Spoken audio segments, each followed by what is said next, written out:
জনগণের রায়ের সর্বশ্রেষ্ঠ। এখানে কারো কিছু বলার নেই। সেই রায়কে সম্মান করা প্রত্যেকের কর্তব্য। শুক্রবার এডিসি নির্বাচনের ফলাফল ঘোষণার পর এমনটাই প্রতিক্রিয়া দিলেন মন্ত্রী রতনলাল নাথ। মন্ত্রী বলেন, জনগণ যা রায় দেবে সেটাকে মাথা পেতে নেওয়া সবার দায়িত্ব। তিনি আরও ইঙ্গিত দেন, নির্বাচনের ফলাফল যাই হোক না কেন তা শান্তিপূর্ণভাবে মেনে নেওয়া উচিত এবং কোনো ধরনের অস্থিরতা বা অশান্তির পথে না যাওয়াই শ্রেয়।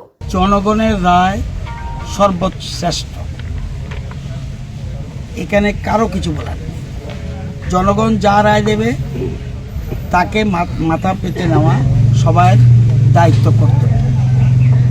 যেহেতু আমরা ভারতবর্ষ গণতান্ত্রিক দেশ, গণতান্ত্রিক পদ্ধতিতে ভোট হয় এবং এটা প্রতি 5 বছর পর পর উৎসব হয়।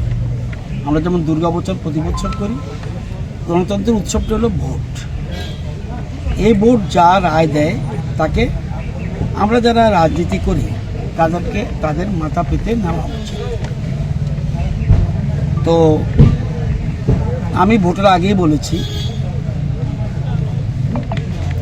গত 7.5-8 বছরে ভারতীয় জনতা পার্টি রাজ্যে যে উন্নয়ন করেছে, রাস্তাঘাট বলুন, পানীয় জল বলুন, আবাসন বলুন বা অন্যান্য যা যা বলবেন,